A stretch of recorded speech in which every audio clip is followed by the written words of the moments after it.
My name is Luna Nightfall. I'm in my early 30s, and for most of my adult life, I've occupied a role that doesn't sound remarkable when spoken out loud. I was the reliable one, the calm one, the person who listened more than she spoke, who carried weight quietly so rooms could feel lighter for everyone else.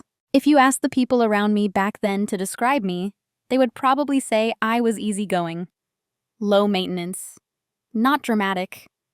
Some might say I was strong. Others would say I was lucky. Very few would say I was underestimated, because underestimation rarely announces itself. It hides inside compliments, inside assumptions, inside the roles people assign you without ever asking if you consent. This isn't a story about revenge. It isn't about outsmarting anyone or humiliating someone who once held power over me. I'm not here to dramatize pain or turn private moments into spectacle. What I want to share is something quieter than that, and maybe more unsettling. This is the story of what happened when I stopped submitting. Not loudly, not defiantly, not in a way anyone could point to and say, that's the moment everything broke. There was no slamming door, no raised voice, no villain speech. From the outside, life continued exactly as it always had. But internally, something irreversible shifted. For a long time, I believed that being accommodating was the same as being kind. That keeping the peace was a form of maturity. That if I explained myself clearly enough, gently enough, eventually I would be met halfway. I thought patience was strength, and silence was wisdom. This story traces the slow realization that those beliefs were only partially true. You'll hear about how a role was quietly assigned to me. One I never explicitly agreed to, but gradually performed anyway. You'll hear about small moments most people would forget immediately, but that stayed with me, stacking one on top of another until they formed a pattern I could no longer ignore. And you'll hear about the moment I understood that I wasn't being seen as an equal partner in my own life. The title of this story might sound confrontational. He wanted a wife, not an equal. But what unfolded wasn't a battle between two people. It was a reckoning between who I had been trained to be and who I finally allowed myself to become. There is no sudden empowerment montage here. No overnight transformation. What changed, changed slowly, and almost invisibly.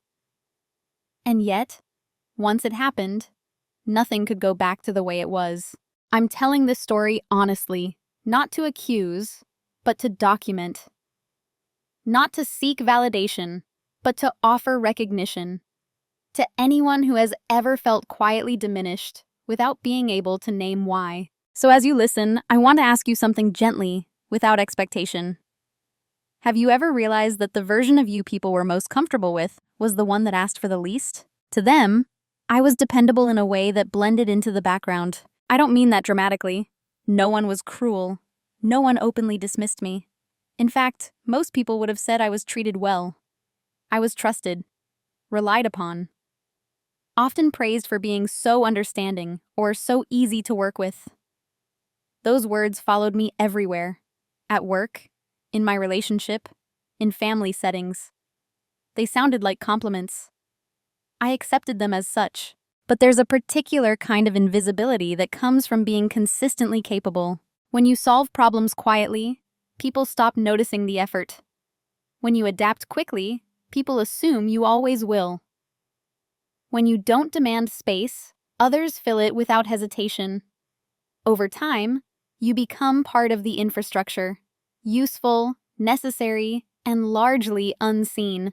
In my relationship, I was the one who remembered schedules, smoothed over awkward conversations, and adjusted plans so conflicts didn't escalate. If something needed handling, it somehow landed with me. Not because anyone asked explicitly, but because I never let things fall apart. I told myself this was a partnership, that this was what maturity looked like. He used to say he admired my calm. "You don't get emotional like other people," he'd say, half smiling, as if that was the highest praise a woman could receive. At the time, I believed him. What I didn't notice was how often decisions were already made before I entered the conversation. How my agreement was assumed rather than requested. How my silence was interpreted as consent, not contemplation. At work, it was similar. I was the person people looped in just to be safe. The one who caught mistakes before they became visible. The one who stayed late without announcing it. Who fixed things without attaching my name. When projects succeeded, the spotlight moved elsewhere. When something wobbled, I stabilized it quietly. No one questioned my competence. But no one questioned my capacity either. How much I could carry, how much I should. I didn't feel oppressed. I felt useful. And that distinction matters, because usefulness can feel like purpose if you're not careful. Looking back, I can see how carefully I curated that version of myself. I learned early that being low friction made life smoother. That asking for less reduced disappointment. That if I stayed reasonable, I stayed safe. So I became agreeable without being weak, flexible without being unsure, supportive without being asked. People responded well to that. They trusted me with logistics, with emotional labor, with responsibility, but rarely with authority. Rarely with final say. Rarely with the kind of consideration that pauses a room and asks, "What does she want?" I don't think anyone consciously decided this was my place. Roles like that don't require intention. They form through repetition, through small, unchallenged moments that stack neatly on top of each other. I was the one who would say, "It's fine, I'll adjust." The one who meant it. The one who believed that compromise was always virtuous. From the outside, I looked stable, grounded, lucky even. Inside, there was no obvious pain, no dramatic dissatisfaction. Just a low, persistent sense that my presence was more functional than essential. That if I stopped doing what I did, things would be noticed. But if I stopped being who I was, they wouldn't know what to do with me. That's a subtle kind of loneliness. Not the loneliness of being alone, but of being known only in fragments. Of being valued for what you provide, not for what you perceive, decide, or desire. At that stage, I didn't resent anyone. I didn't even name the imbalance. I told myself this was adulthood. This was teamwork. This was love expressed through reliability. And maybe part of it was. But another part, the part I hadn't yet learned to listen to, was already keeping track. Quietly. Carefully. Without accusation. Just noticing. The first small cut didn't look like a wound. That's the thing about moments that change you. They rarely announce themselves. There was no argument, no raised voice, no sentence is sharp enough to quote later. If I described it to someone else, they probably would have shrugged and said, "That's nothing." And that's exactly why it stayed with me. We were sitting at the kitchen table, late evening. The day had been long in the ordinary way. Emails, errands, quiet exhaustion. He was talking about a decision he had already made. A future plan. Something logistical but meaningful.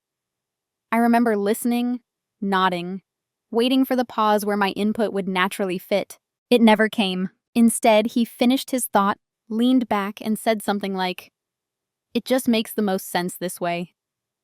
Then he reached for his phone, already mentally elsewhere. I said lightly, "I wish we'd talked about it first." Not accusatory, not emotional, just a statement. He looked up, surprised. Not at the content, but at the interruption. "Oh," he said, "I didn't think you'd mind." That was it. No apology. No follow-up question. No curiosity about why I might mind. The conversation moved on, as if a box had been checked simply by acknowledging my presence. I smiled. I let it go. I even told myself he was probably right, that it wasn't a big deal, that I would have agreed anyway. But something about the exchange lodged itself somewhere deep and quiet. It wasn't the decision itself. It was the assumption.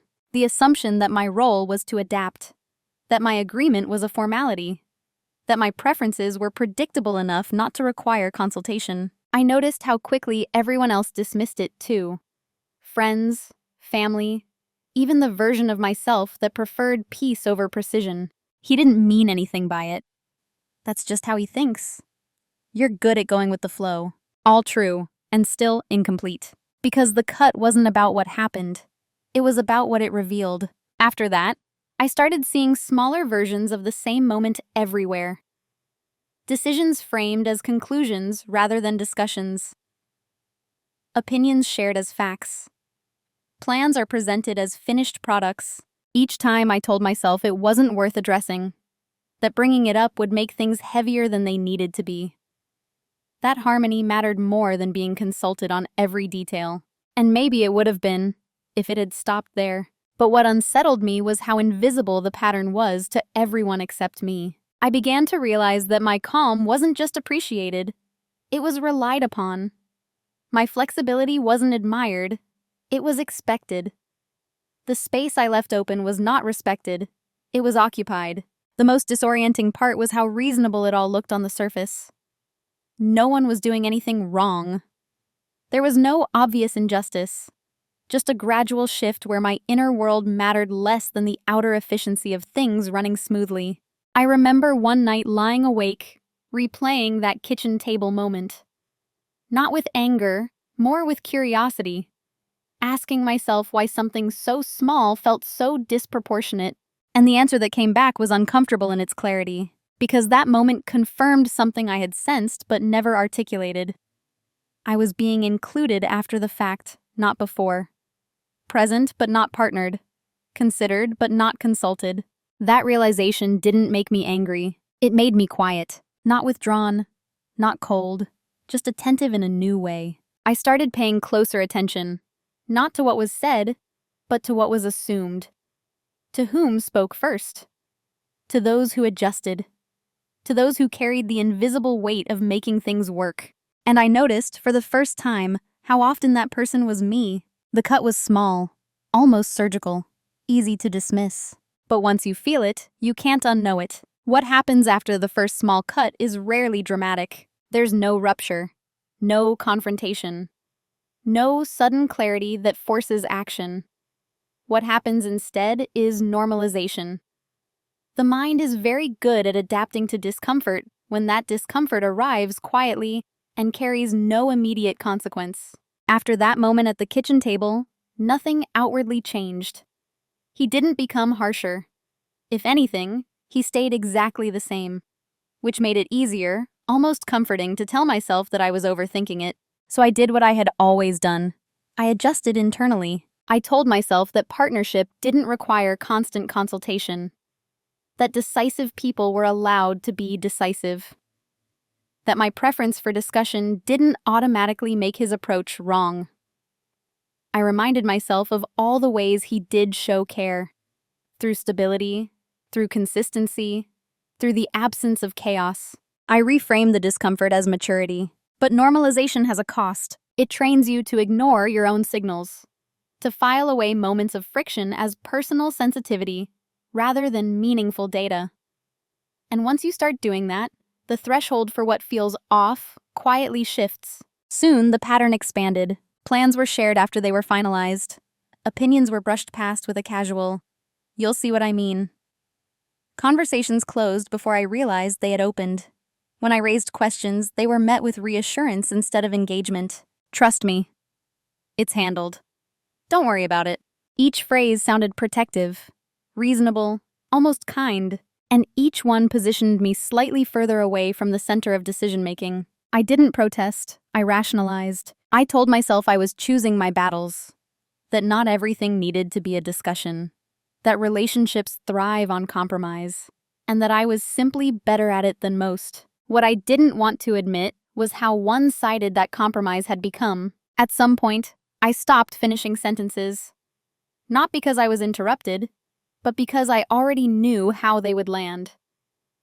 I began editing myself preemptively, trimming thoughts down to what felt necessary rather than what felt true. It wasn't fear, it was efficiency. I became fluent in anticipation, in smoothing things over before they roughened, in adjusting my expectations so disappointment didn't have to surface. From the outside, this looked like emotional intelligence. Inside, it felt like compression. The strange thing is, no one ever asked me to shrink. No one demanded silence. There was no explicit rule saying my voice mattered less, which made it harder to name what was happening. Disrespect, when subtle, rarely feels like disrespect. It feels like practicality. like momentum, like adulthood, moving too fast to pause for feelings. And because I was capable, because I could adapt, it seemed almost irresponsible not to. So I kept going. I watched myself become someone who nodded more than she spoke, who agreed quickly, even when something in her hesitated, who mistook peace for alignment. I remember thinking, more than once, this is just how relationships evolve. That intensity fades, that negotiation gives way to routine, that love settles into efficiency. That story made sense. It was culturally reinforced, sensible. But there was another truth threading quietly underneath it. I was no longer being met where I stood. I was being managed around. And the most unsettling part was how invisible that was to everyone else, including him. Because when you normalize dismissal, you stop signaling that anything is wrong. You keep smiling. You keep showing up. You keep being reasonable. And the world takes that as confirmation that everything is fine. By the time I realized how much I had absorbed, how much I had translated into, this is normal, it was already woven into the fabric of our dynamic. I wasn't angry. I was tired in a very specific way. The kind of fatigue that comes from constantly adjusting your inner posture to fit someone else's unspoken expectations. And still, I stayed quiet, not because I didn't notice, but because I had learned that noticing didn't change anything. Except me. It took time before I could see the role clearly. When you're inside it, it doesn't feel assigned. It feels organic, like the natural outcome of personalities fitting together. He was decisive. I was adaptable. He moved quickly. I absorbed the details.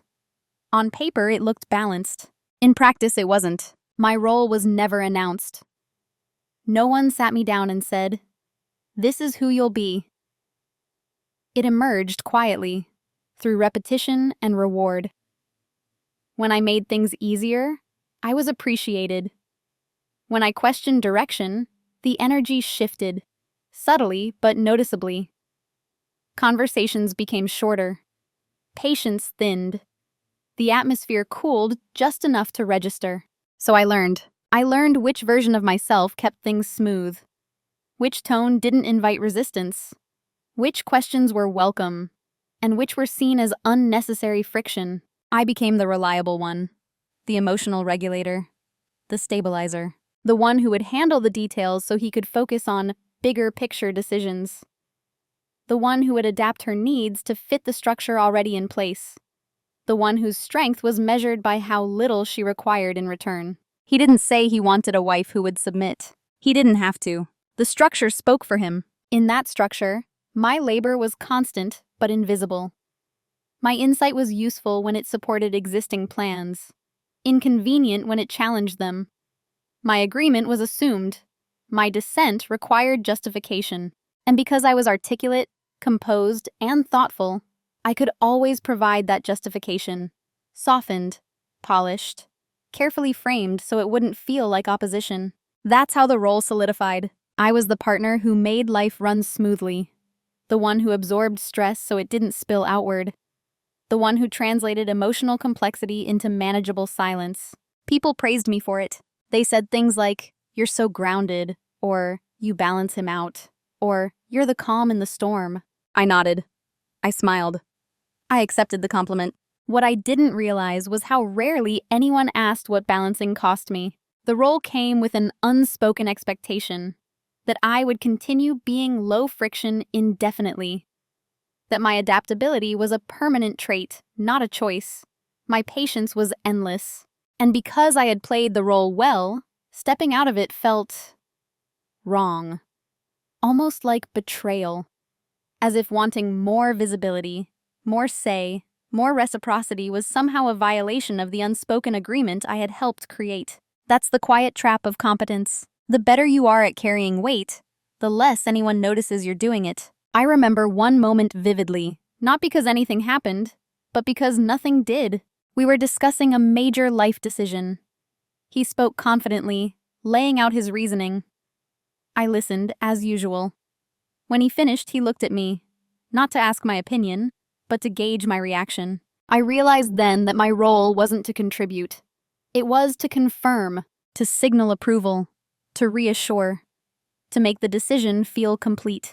And in that realization, something in me finally named the pattern. I wasn't being asked to build alongside him. I was being asked to support what he had already built, not an equal, an accessory. That understanding didn't come with anger. It came with clarity. A kind of emotional stillness that arrives when you finally stop negotiating with what is. I didn't confront him. I didn't announce a boundary. I didn't even change my behavior right away. I simply stopped telling myself that this was accidental. Once you see the role clearly, you can no longer pretend you chose it freely. And once you stop pretending, something begins to shift, even if no one else notices yet. The day something shifted was unremarkable by every external measure. No argument, no ultimatum, no moment anyone else would point to and say, "That's when it changed." But I remember it with absolute clarity. It was a weekday morning. The light was thin, gray, undecided. I was standing in the bathroom, getting ready for work, moving through familiar motions without much thought. Toothbrush, mirror, the quiet hum of routine. And then, for no dramatic reason at all, I stopped. I looked at my reflection. Not critically, not emotionally, just attentively. As if I were seeing myself as a separate person for the first time in a long while. And a question surfaced, fully formed, without panic or accusation. When was the last time someone adjusted for you? Not accommodated, not praised, not thanked. Adjusted. I stood there longer than necessary, letting the question settle. My mind began offering examples, the way it always did when challenged. Moments of kindness, stability, provision, the absence of overt harm. All the reasons I had used to justify staying exactly where I was. But none of them answered the question. The truth arrived quietly, without drama. I was the one who adjusted. I always had been. Schedules bent around availability that wasn't mine. Plans shifted to minimize the friction I was expected to absorb. Emotional tone calibrated so the environment stayed comfortable. I had confused being valued with being depended on. And that morning, something subtle but decisive happened. I didn't feel angry. I didn't feel sad. I felt still, as if a negotiation had ended. That's the best way I can describe it. An internal conversation I'd been having for years, about fairness, about patience, about timing, simply concluded. Not with a win or a loss, but with a decision to stop pleading my case internally. I finished getting ready. I went to work. I spoke to colleagues. I answered emails. Nothing changed on the surface, but internally, I stopped offering myself in the same way. Not withdrawing, not withholding, just no longer preemptively adjusting. I noticed it first in my body. I paused before agreeing. I allowed silence to stretch instead of filling it. I let questions hang unanswered when they weren't mine to resolve. It felt strange at first, like breaking a rule no one had explicitly stated, but everyone seemed to follow. Later that evening, we talked about something small, a plan, a preference. Normally, I would have shaped my response carefully, smoothing the edges, offering alternatives before expressing my own position. This time, I simply said what I thought, calmly, briefly, without apology. He looked at me for a second longer than usual. Not upset, not angry, just recalibrating. And in that pause, I understood something important. The shift wasn't about asserting myself. It was about no longer submitting automatically. There's a difference between silence that comes from fear and silence that comes from choice. Between agreement born of harmony and agreement born of exhaustion. That day, I reclaimed choice. I didn't announce it. I didn't explain it. I didn't make it visible enough to provoke resistance. I just stopped performing the version of myself that made everything easier for everyone else at my own expense. And the world didn't collapse. That realization was both comforting and unsettling. Because if things could continue without my constant adjustment, then my sacrifice would never been required. It had simply been convenient. That night, lying in bed, I didn't feel empowered in the cinematic sense. I felt sober, grounded, clear. I understood finally that change doesn't always begin with action. Sometimes it begins with refusal, quiet, internal, and irreversible. Once the shift happened, silence changed its meaning. Before, my silence had been automatic, reflexive, a way to keep things smooth without drawing attention. It came from anticipation, knowing how conversations would unfold, how resistance would feel, how emotional labor would quietly become mine. Now, silence was deliberate, not strategic in a calculating way, just intentional. I noticed it in small moments. A comment I didn't rush to soften. A plan I didn't immediately accommodate. A question I didn't answer for someone else's comfort. I wasn't trying to teach a lesson. I wasn't testing anyone. I was simply allowing things to exist without my constant mediation. And people noticed, without knowing what they were noticing. He started filling the silence more often, explaining himself, offering justifications where none had been required before. It wasn't defensive, it was unfamiliar. As if the rhythm he relied on had shifted slightly off beat. "What do you think?" he asked one evening, after laying out a plan. The question itself wasn't new, but the way he waited for the answer was. I took my time, not to make a point, just because I could. "I'm not sure yet," I said. "I need to think about it."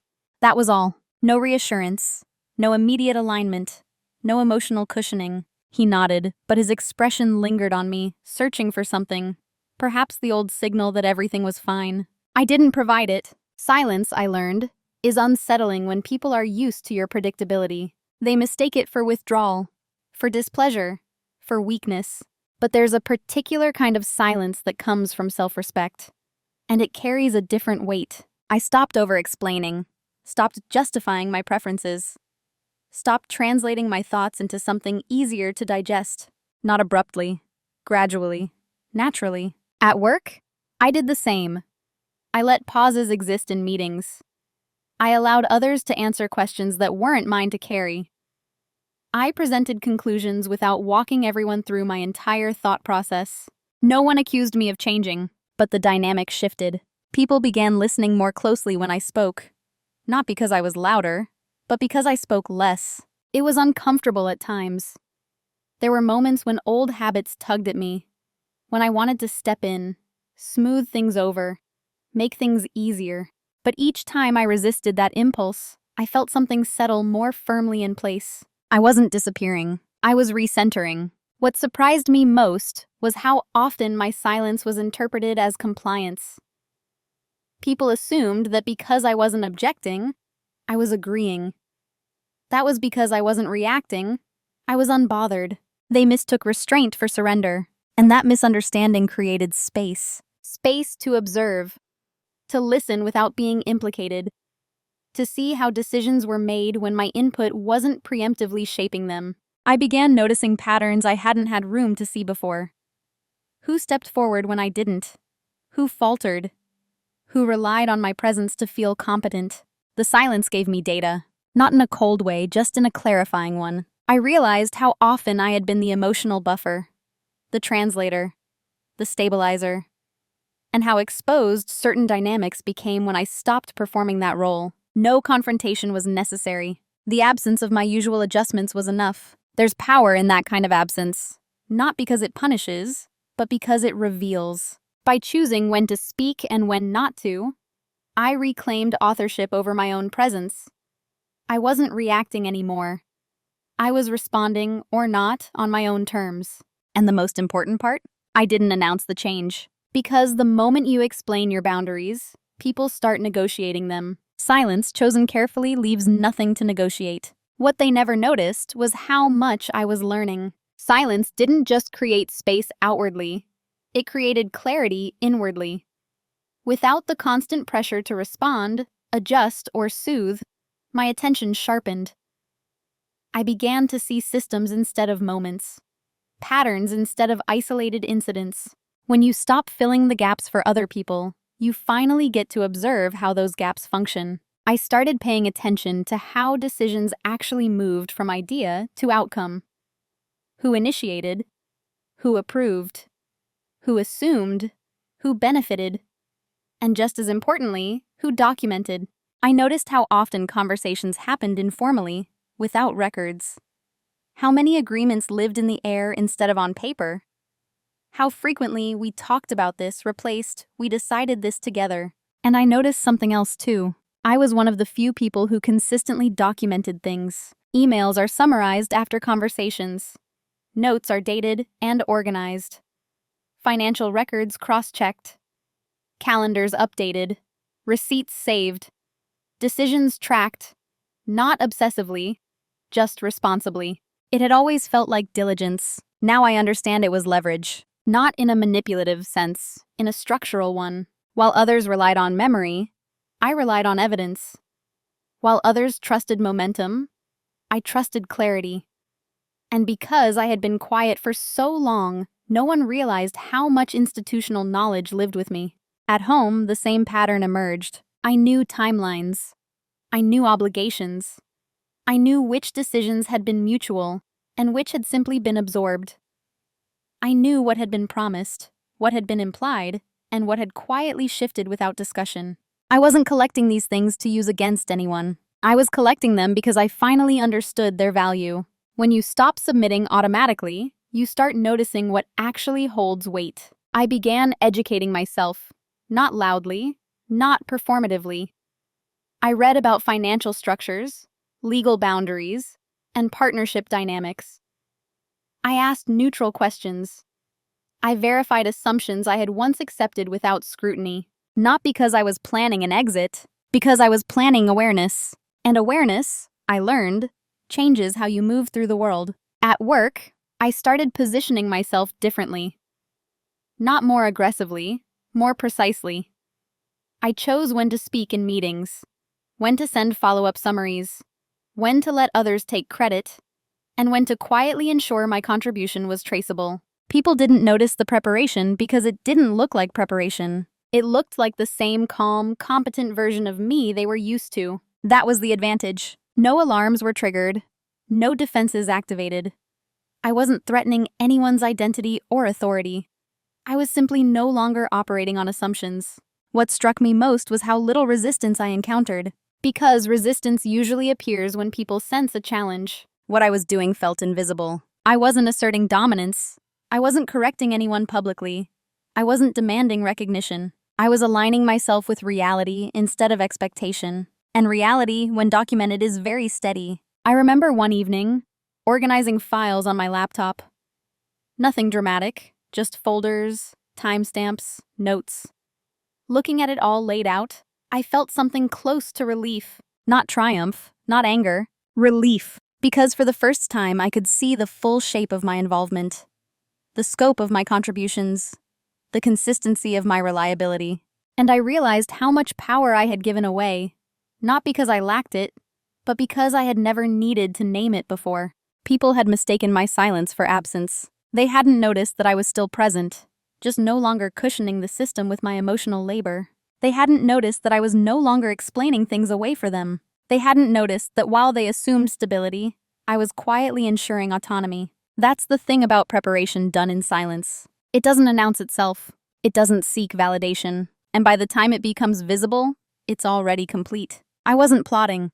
I wasn't waiting for a moment to strike. I was simply making sure that whatever happened next, whatever direction life took, I would be standing on solid ground. Ground I had built carefully, patiently, without asking for permission. The reveal didn't come with adrenaline. There was no rush of victory, no cinematic moment where everything clicked at once, and I felt suddenly powerful. It was quieter than that, almost anticlimactic. A slow alignment of facts that had already been sitting in front of me for months. I was reviewing documents one evening, not because anything was wrong, but because it had become my habit to understand the full shape of things. Financial records, agreements, timelines, notes from conversations I had summarized long ago and barely remembered writing. And somewhere between one file and the next, I saw it. Not a secret, not a betrayal. Leverage. The kind that doesn't come from manipulation, but from asymmetry of awareness. I understood, clearly and without emotion, how much of our shared structure relied on my quiet consistency. How many systems, financial, logistical, relational, functioned because I had been the one maintaining them. How much authority had been assumed by one person, while responsibility had been distributed unevenly. It wasn't malicious. It was lazy. And laziness, when paired with assumption, creates vulnerability. What struck me wasn't that I could disrupt things. It was that I didn't need to. The reality was already documented, already established, already aligned in a way that protected me more than anyone realized. I sat there for a long time, not moving. I didn't feel satisfaction. I felt clarity. For years, I had believed that security came from harmony, from keeping things smooth, from being indispensable through accommodation. What I was seeing now was that true security came from visibility, from understanding the structures you exist within, from knowing where you stand, even when no one is looking. The reveal wasn't about power over someone else. It was about power to choose. I saw that I had options, real ones, not reactive ones fueled by emotion, but grounded choices supported by facts. I could stay. I could leave. I could renegotiate. I could step back. And whichever path I chose, I would not be scrambling. That knowledge changed how I breathed. I remember thinking, very simply, I'm not trapped. Not by circumstance, not by obligation, not by the version of myself I had been playing. The most surprising part was how calm I felt. If this realization had come earlier, before the internal shift, I might have used it defensively. Or aggressively. I might have confronted, demanded, explained. But now there was no urgency. I didn't need to prove anything. I didn't need acknowledgement. I just needed to decide. And deciding, I realized, didn't require anyone else's involvement yet. So I kept it private. I didn't change my behavior dramatically. I didn't hint at what I knew. I continued moving with the same composure, the same measured presence. But internally, the ground had stabilized. There's a particular confidence that comes from knowing you're standing on something solid. Even if the room around you assumes you're floating, it's not loud. It doesn't seek dominance. It waits. I slept differently after that. Deeper, less restless, as if some part of me that had been on constant alert finally stood down. Because uncertainty had been replaced with comprehension. I understood the full picture now, not just emotionally, but structurally. And once you see the structure clearly, you stop mistaking tolerance for necessity. The reveal didn't make me act. It made me patient. Clarity has a way of demanding responsibility. Once I understood the full shape of my position, doing nothing was no longer neutral. Awareness changes the meaning of inaction. What once felt like patience would now be avoidance. What once felt like endurance would become consent. This was the decision point. Not a dramatic crossroads, but a quiet narrowing of possibilities. I remember sitting alone one evening, the apartment unusually still. No music, no distractions. Just the low hum of the city outside and the weight of options settling into focus. There were several paths available to me. I could stay exactly as things were, now with the added comfort of knowing I had leverage if I ever needed it. That path offered stability, familiarity, the least disruption. But it also required me to continue performing a version of myself I no longer inhabited. I could confront him, lay everything out, articulate the imbalance, demand renegotiation. That path offered the illusion of resolution. It is assumed that understanding would lead to change. But confrontation, I knew, would turn clarity into conflict. It would invite defensiveness, debate, emotional labor. I was no longer willing to provide. I could also leave abruptly, sever things cleanly, use what I knew to protect myself, and walk away without explanation. That path offered control, but at the cost of becoming reactive. It would make the ending louder than the truth required. Each option carried consequences. None was painless. None was simple. But only one was irreversible, and that mattered. I realized then that the most powerful decisions are not the loudest ones.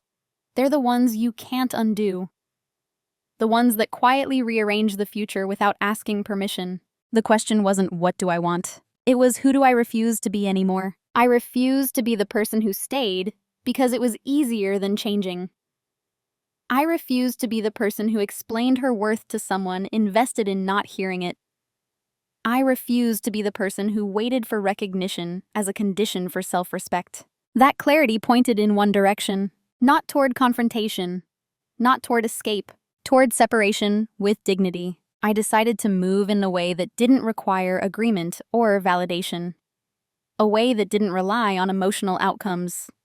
A way that respected both reality and restraint. The decision was simple, but not easy. I would act in alignment with what I knew, quietly, methodically, without announcement. No ultimatums, no dramatic declarations, just movement. Once the decision was made, something unexpected happened. The noise in my mind stopped. All the hypothetical conversations, the imagined reactions, the rehearsed explanations, they fell away. They were no longer necessary because the decision didn't depend on how anyone else responded. That's when I understood the difference between wanting change and choosing it. Wanting keeps you stuck in negotiation. Choosing moves you forward, whether anyone agrees or not. I didn't feel triumphant. I felt resolved. And resolution has a gravity to it. It pulls your actions into alignment without force. That night, I didn't plan every step. I didn't rush.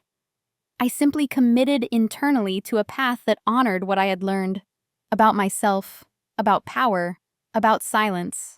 The rest would follow. Decisions like this don't announce themselves. They settle. And once they do, everything that comes next is no longer a question of if, only when. Once the decision was made, urgency disappeared. That might sound counterintuitive.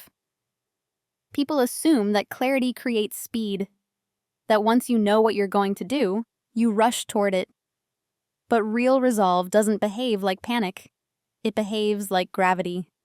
Slow, certain, unavoidable. I moved in silence because there was no benefit in being seen. Visibility invites reaction. Reaction creates noise, and noise complicates things that don't need complication. So I became precise. I didn't announce changes. I didn't hint at dissatisfaction. I didn't alter my tone or demeanor in a way that would raise suspicion. From the outside, nothing looked different. I was still calm, still reliable, still present. But underneath that surface, everything was shifting. I separated responsibilities that had been blurred for years. Not dramatically, just cleanly. I ensured accounts were clear, records were current, and obligations were traceable. I stopped co-managing what was never truly shared and began managing only what was mine. Each action was small on its own, administrative, almost boring. That was the point. There were no emotional conversations to interrupt the process, no debates to stall it. No reassurances were given that would later be used as leverage against me. I let the system speak for itself. At work, I did the same. I formalized what had once been informal. I clarified the scope. I documented deliverables. I stopped absorbing overflow by default, not by refusing, by defining. People adjusted without realizing they were adjusting. Because when boundaries are clear and calm, they don't feel like boundaries. They feel like structure. At home, the shift was even quieter. I stopped preemptively coordinating things that weren't mine to manage. If a task wasn't explicitly shared, I let it remain where it belonged. If a decision didn't require my input, I didn't offer it. If something affected me directly, I noted it. Internally. Carefully. I wasn't withdrawing. I was disentangling. There's a difference. Withdrawal creates absence. Disentanglement creates clarity. And clarity often goes unnoticed until it's too late to reverse. He didn't sense what was happening. Not because he was careless, but because the dynamic had trained him not to look for movement unless it was loud. He was accustomed to stability, not autonomy. Continuity, not independence. Silence doesn't register as motion to people who equate change with confrontation. That worked in my favor. I remember one moment in particular. Standing in the kitchen again, weeks after the decision point. He was talking, as usual, outlining plans, moving forward. I listened, nodded, and asked one neutral question. Nothing in my response signaled finality. But internally, I knew this was no longer something I was building toward. I was preparing to step out of it, and preparation, when done quietly, doesn't disturb the environment. It simply ensures that when the moment comes, the ground doesn't collapse under you. That was important to me. I didn't want chaos. I didn't want destruction. I wanted a clean transition from one truth to another. Every step I took was reversible until it wasn't, and I knew exactly when that line would be crossed. There's a calm that comes from acting in alignment with yourself, especially when no one is watching. It doesn't need affirmation. It doesn't need momentum. It sustains itself. By the time the external world would begin to feel the consequences of my movement, everything essential would already be in place. Not hidden, just finished. The consequences didn't arrive with drama. They arrived in confusion. At first, it was subtle enough to be dismissed. A missed detail here, a delayed response there. Small inconveniences that didn't seem connected to anything larger. The kind of things people assume are temporary. Bad timing, distraction, an off week. I noticed them immediately, not with satisfaction, with confirmation. Because when a system has relied on your invisible labor for a long time, its first reaction to your absence isn't collapse, it's disorientation. He began asking questions that used to answer themselves. Did we already handle this? Where did we decide that? Do you remember what we said about? I answered when it was appropriate, briefly, factually, without filling in the gaps. Sometimes I didn't answer at all, not out of spite, out of accuracy. If something wasn't mine anymore, I let it remain unresolved until it reached the person responsible for resolving it. That's when the discomfort started. Not anger, not blame. Loss. He didn't know yet what he was losing, only that things felt slightly harder. Those decisions took longer. That certainty came with more effort. At work, the same thing happened. Processes that had once flowed smoothly began to slow. Meetings ran longer. Responsibilities had to be clarified instead of assumed. People realized, almost too late, how much I had been holding together without attribution. No one accused me of stepping back. They couldn't. Everything I was doing, or not doing, was reasonable, documented, aligned with my role. That's the irony of quiet withdrawal. It can't be challenged without exposing the imbalance it corrects. The discomfort escalated gradually. He began compensating, trying to manage details he had never needed to manage before. The effort showed, not in failure, but in strain. I watched him recalibrate in real time, attempting to restore equilibrium without understanding what had changed. From his perspective, I was still there, still calm, still responsive. But the infrastructure had shifted. I was no longer cushioning the friction, and friction, when unmediated, reveals reality. There was a moment, small, almost forgettable, when I realized the consequences had crossed a threshold. He was frustrated about something that hadn't gone as planned. Not angry at me, just unsettled.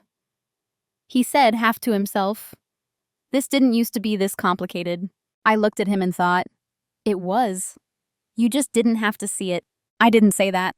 I didn't need to, because the realization wasn't meant for him yet. What mattered was that the loss had begun to register, not as abandonment, but as absence of ease, of flow, of someone else quietly absorbing complexity so he didn't have to. That kind of loss is disorienting because it doesn't have a clear source. There's no one to blame, no argument to point to, just a growing awareness that something foundational has shifted. And by the time people start asking how to fix it, the conditions that made it effortless are already gone.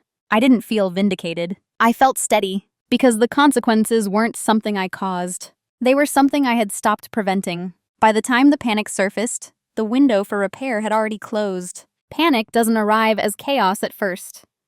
It arrives as urgency disguised as concern, as questions are framed with care, as attention suddenly sharpens when it's no longer comfortable to look away. He started checking in more often. "Are you okay? You've been quiet lately. Did I do something?"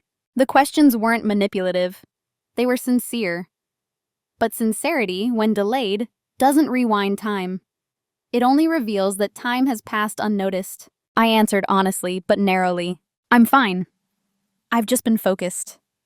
No, nothing specific. All true, all incomplete. What he felt wasn't distance. It was a loss of access. Access to my emotional labor, to my preemptive reassurance, to the version of me that translated everything into something easier to live with. He sensed the absence before he understood the cause. That's when regret usually tries to rush in and take control. He started offering more input, more collaboration, more inclusion. Decisions were suddenly phrased as questions. My opinion was sought more explicitly. Space was made, but the timing was wrong. Because what had shifted in me wasn't behavioral. It was structural. I wasn't waiting to be included anymore. I had already stepped outside the frame where inclusion mattered.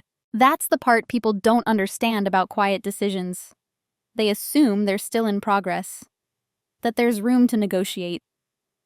That effort, if applied quickly enough, can reverse momentum. But some changes don't live on the surface. They live in the place where you stop hoping someone will see you. By the time he noticed my withdrawal, I wasn't withdrawing. I was already gone internally. There was a conversation, not the confrontation people imagine, but a careful, tentative check-in. "I feel like I've been taking you for granted," he said. It was the closest he came to naming it. I looked at him and felt something unexpected. Compassion. Not because I wanted to fix things, but because I could see him clearly now. See how comfortable he had been in a dynamic that required my constant adjustment. How invisible my labor had been, even to him. "I don't think you meant to," I said. And I meant that too. But intention doesn't undo impact. And awareness, when it arrives after the fact, doesn't always grant access to repair. He wanted to talk more, to understand, to revisit decisions, to rebalance. I listened, calmly, fully, but I didn't re-engage, because re-engagement would have required me to return to negotiation, to explaining, to hoping, to waiting for alignment that had already proven conditional. That chapter was closed. The hardest part was staying gentle without reopening doors. It would have been easier to be angry. Anger creates distance quickly. Anger makes boundaries obvious. But I wasn't angry. I was done. And being done quietly often looks like indifference to the person on the other side, when in reality, it's the result of having felt everything already. There was nothing left to process together. The fix he was reaching for assumed a problem still in motion, but the problem had resolved itself internally the moment I stopped submitting. That's why it was too late. Not because he didn't care, but because he started caring at the moment I stopped needing it. The confrontation, when it finally came, was almost disappointingly calm. No raised voices, no accusations, no emotional crescendo. If someone had overheard fragments of it, they might have mistaken it for an ordinary conversation between two people who respected each other. In a way, that's exactly what it was. We were sitting across from each other, again at the kitchen table, the same place where so many assumptions had quietly settled over time. The symmetry of it wasn't lost on me. He spoke first. "I feel like I don't know where you stand anymore." There was no defensiveness in his tone, just uncertainty. A need for orientation. I took a breath, not to steady myself, but to mark the moment. This was the point where people expect explanations, where they expect emotion to justify distance. I didn't offer either. "I'm standing where I've been standing for a while," I said. "I've just stopped adjusting my position." He frowned slightly, trying to map that sentence onto something tangible. "I didn't know you were unhappy." "I wasn't unhappy," I said. "I was misaligned." That word seemed to land differently. Misalignment doesn't accuse. It doesn't assign blame. It describes geometry, not intent. I told him calmly what I could and couldn't continue. Not in a list, not as grievances, as facts. I don't want to be in a partnership where my role is to support decisions I don't help shape. I don't want to manage the emotional and logistical load so things feel easy for someone else. And I don't want to explain my value in order to be treated as an equal. He listened, truly listened. And that was the hardest part, because if he had dismissed me, it would have confirmed everything. If he had argued, it would have justified distance. Instead, he nodded slowly, absorbing what I was saying. "I wish you'd told me sooner," he said. I didn't correct him, because I had told him, just not in the way he was trained to hear. I didn't raise my voice. I didn't dramatize the past. I didn't recount every moment that led here. I didn't need to. This wasn't a trial. It was a closing. "I don't think either of us is wrong," I said. "But I don't think this dynamic works for who I am now." There was a long pause. Then he asked the question people ask when they sense finality, but hope they're mistaken. "So, what happens now?" I met his eyes. "We stop pretending this is something it isn't." That was the extent of it. No ultimatums. No moral high ground. Just truth stated plainly, without heat. Confrontation doesn't always need fire to be effective. Sometimes its power comes from how little it asks for permission. I wasn't seeking agreement. I wasn't negotiating terms. I was naming reality. And naming reality, when done calmly, leaves very little room for argument. Who I am now is quieter than who I was before, but not smaller. If anything, I take up space more honestly. Not by speaking louder or asserting myself constantly, but by no longer compressing my presence to make room for others. For a while after everything settled, I noticed how unfamiliar that felt. There was no one to anticipate, no dynamic to manage, no version of myself to maintain for the sake of harmony.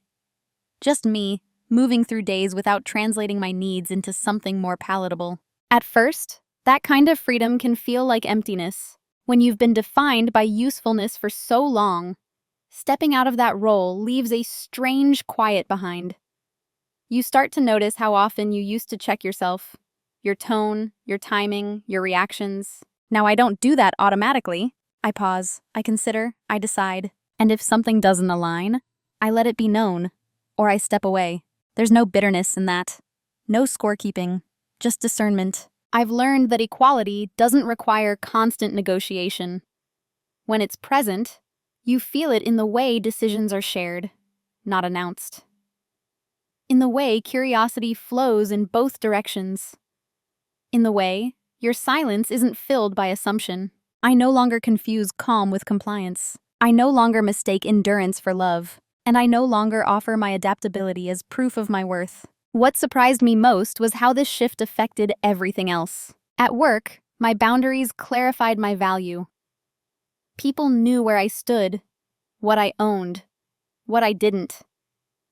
Respect followed, not because I demanded it, but because I modeled self-respect without apology. In relationships, I became more selective, not in a guarded way, but in an intentional one. I paid attention to how people listened, not just how they spoke, to see whether curiosity was mutual, to determine whether my presence was engaged with, not merely accommodated. I didn't become harder. I became clearer. There's a confidence that comes from no longer needing to be chosen. When you choose yourself quietly, consistently, the world responds differently. Not always with approval, but with accuracy. People either meet you where you are, or they don't. And both outcomes are informative. I don't regret the version of myself that stayed quiet for so long. She was doing the best she could with the information she had. She believed in harmony. She believed in patience. She believed that if she gave enough, she would eventually be met. I honor her, but I don't live as her anymore. Who I am now understands that submission, when unspoken, becomes expectation. And expectation, when unexamined, becomes structure. I live inside structures I've chosen, not ones I've adapted to. And that makes all the difference. There's a quiet myth we're taught about relationships, especially for people who are adaptable, emotionally perceptive, and capable. The myth says, if you're patient enough, if you're understanding enough, if you don't make things difficult, you'll eventually be met with the same care you give. What this story taught me is that patience doesn't always lead to partnership. Sometimes it leads to placement. You get placed into a role that benefits others more than it honors you. A role that feels safe, even loving, but slowly removes your authorship from your own life. And because nothing is overtly wrong, you stay. You explain. You endure. You normalize. Until one day, you don't. Not because someone finally crossed a dramatic line, but because you crossed an internal one. The moment I stopped submitting, everything changed. Not on the outside at first, but in the only place that mattered. I stopped offering myself as a solution to dynamics I didn't choose. I stopped mistaking being needed for being valued. I stopped negotiating my worth in silence. This isn't a story about someone being evil or malicious. It's about what happens when comfort replaces curiosity. When assumption replaces engagement. When one person grows accustomed to being centered, and the other grows accustomed to adjusting. He wanted a wife, but not an equal. And I don't say that with anger. I say it with precision, because equality isn't about love or intention. It's about structure, about who adapts, who decides, who carries invisible weight so someone else can move freely. The hardest lesson for me wasn't learning how to leave. It was learning how early I should have listened to myself. Quiet dominance doesn't come from winning. It comes from refusing to abandon yourself for the sake of peace. It comes from understanding that silence can be power, but only when it's chosen, not imposed. If there's one thing I hope this story leaves you with, it's this. If your absence creates chaos, you are never too much. You are holding too much, and you're allowed to set it down. I didn't walk away with bitterness. I walked away with alignment, with a life that no longer requires me to shrink, smooth, or submit in order to belong. And that kind of ending doesn't need applause. It needs honesty. So I'll leave you with this, not as a lesson, but as an invitation. Have you ever realized that the version of you people loved most was the one that asked for the least?